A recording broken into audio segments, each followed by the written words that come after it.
El verdadero carácter de la caridad es la modestia y la humildad, que consisten en no ver más que superficialmente los defectos del prójimo, así como en esforzarse para hacer que prevalezca lo que en él hay de bueno y virtuoso.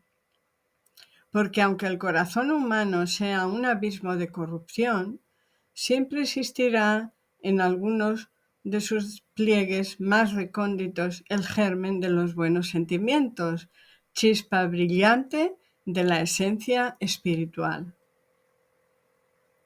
Con el egoísmo y el orgullo dándose la mano, la vida será siempre una carrera en la que triunfa el más astuto.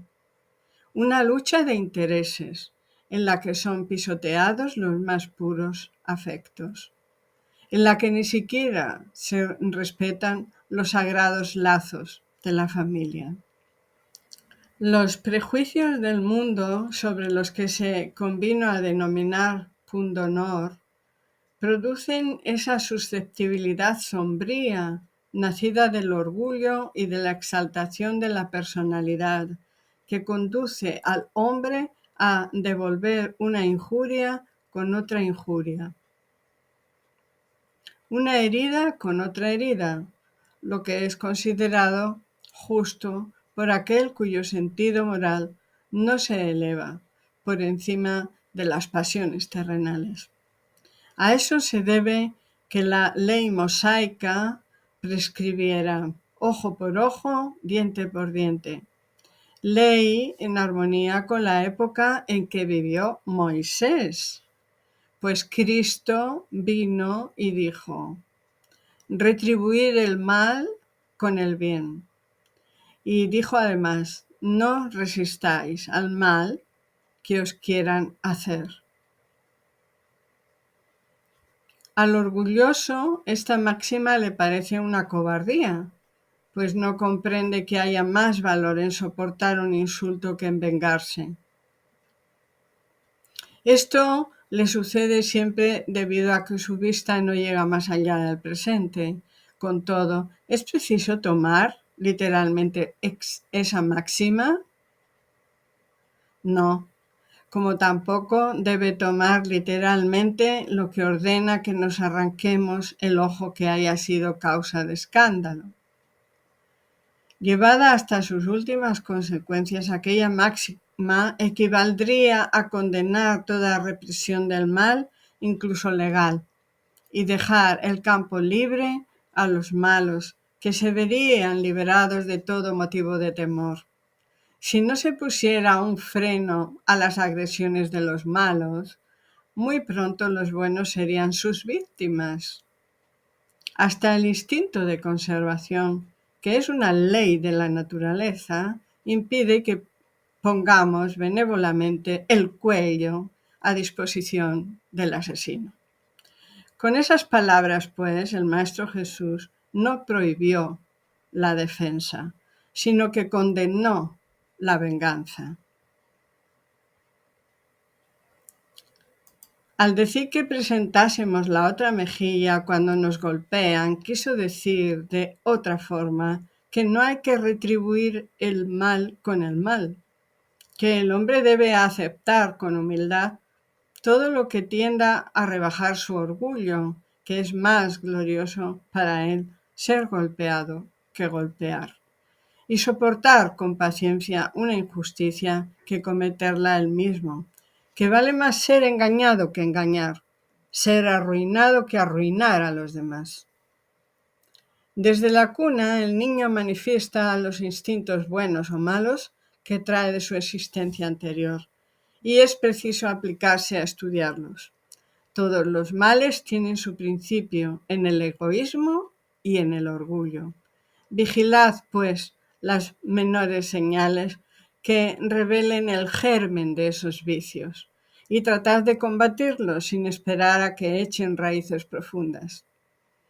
Haced como el buen jardinero, que arranca los brotes defectuosos a medida que los ve asomar en el árbol.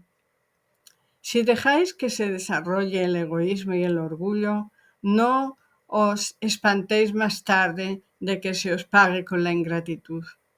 Los padres que han hecho todo lo debido por adelanto moral de sus hijos y no obtuvieron el éxito deseado, no tienen por qué culparse a sí mismos y su conciencia puede estar tranquila. En compensación por la muy natural amargura que experimentan por el fracaso de sus esfuerzos. Dios les reserva un importante e inmenso consuelo mediante la certeza de que ese fracaso es apenas una postergación y que se les concederá cumplir en otra existencia la obra que han comenzado en esta, hasta que un día el Hijo ingrato habrá de recompensarlos con su amor. Dios no hace que la prueba sea superior a las fuerzas de quien la solicita. Solo permite las que pueden ser superadas. Si alguien no lo logra, no es porque no tenga una oportunidad, sino porque le falta voluntad. De hecho, ¿cuántos hay que en vez de resistirse a las malas inclinaciones, se complacen en ellas? A esos están reservados el llanto y los lamentos en existencias posteriores. Con todo, admirad la bondad de Dios, Padre Eterno, que nunca cierra la puerta al arrepentimiento. Llegará el día en que el culpable se cansará de sufrir y en que su orgullo será finalmente vencido. Entonces Dios abrirá sus brazos paternales al hijo pródigo, que habrá de arrojarse a sus pies.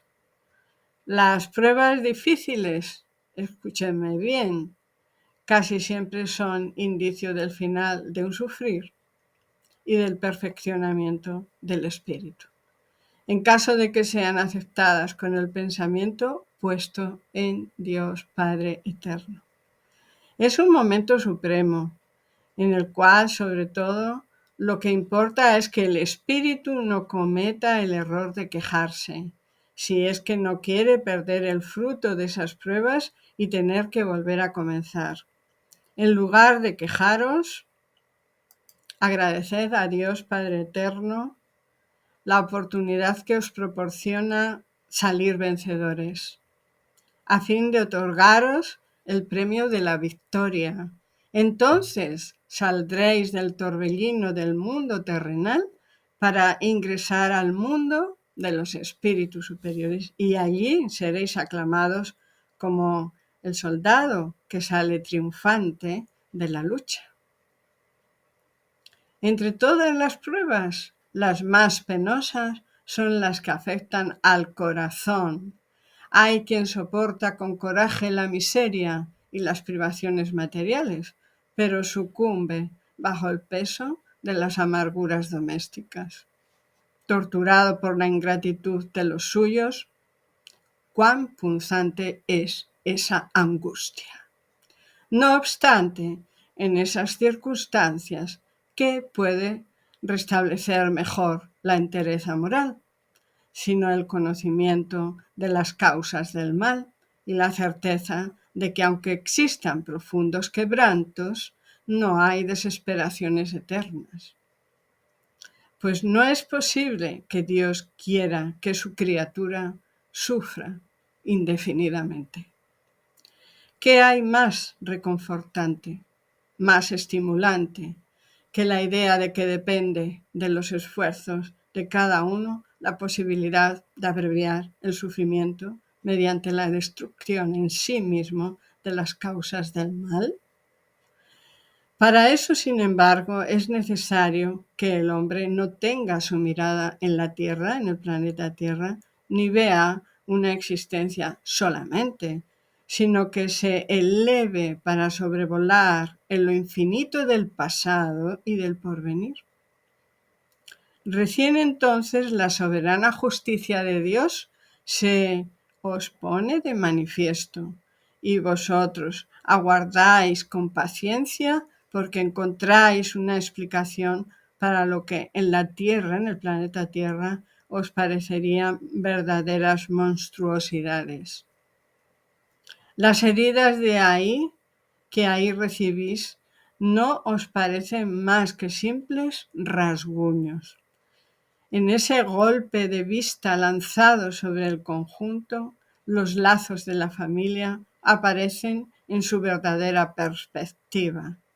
Ya no son apenas los lazos frágiles de la materia los que unen a sus miembros, sino los vínculos duraderos del espíritu que se perpetúan y consolidan al purificarse, en vez de diluirse con la reencarnación. Los espíritus que son inducidos a reunirse por la similitud de gustos, así como por la identidad del progreso moral y el afecto, forman familias. Esos mismos espíritus en sus migraciones terrenales se buscan para agruparse, como lo hacen en el espacio, y de ahí se originan las familias unidas y homogéneas. Si acaso en sus peregrinaciones están temporalmente separados, más tarde vuelven a encontrarse, felices por los nuevos progresos que han logrado. Pero como no deben trabajar solamente para sí, Dios permite que espíritus menos adelantados encarnen entre ellos, a fin de que reciban consejos y buenos ejemplos a favor de su adelanto. En ocasiones esos espíritus se convierten en una causa de perturbación, pero ahí se encuentra la prueba, ahí está la tarea. Acogedlos, por consiguiente, como hermanos, ayudadlos, y más tarde, en el mundo de los espíritus, la familia se felicitará de haber salvado a los náufragos que a su vez podrán salvar a otros.